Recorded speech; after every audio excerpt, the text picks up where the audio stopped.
ધ્રુવભાઈ, તમે એમ કહો છો કે R3 નો પ્લોટ છે તો હોટેલ તો હશે જ? હા સાગરભાઈ, એ વાત સાચી છે. આ પ્લોટ R3 માં જ એટલે હોટેલ કમર્શિયલ એ મિક્સ છે.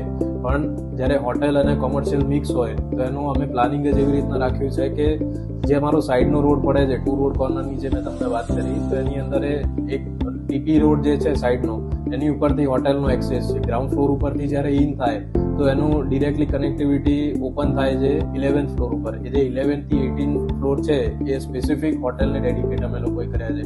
એનો એક્સેસ, એનો સર્વિસ એરિયા, એનો ગુડ્સ એરિયા, લિફ્ટ્સ, બેઝમેન્ટનું રેમ્પ, પાર્કિંગ, એ બધું જ સેપરેટ છે. એટલે કોમર્શિયલની એક્સેસ છે એ એસપી રિંગ રોડથી છે અને હોટેલનો છે તો એ સાઈડનો જે ટીપી રોડ છે એ ઉપરથી છે. એટલે પ્લાનિંગ વાઇઝ અમે આની અંદર ખૂબ ધ્યાન રાખ્યું છે. અને બીજું કે હોટેલમાં પણ અમારું બીજું એટ્રિયમ છે. એટલે ઓવરઓલ હું એમ કહી શકું કે મારે G+18 સ્ટોરીની અંદર મારે 2 એટ્રિયમ અમે લોકો સર્વ કરીએ છીએ.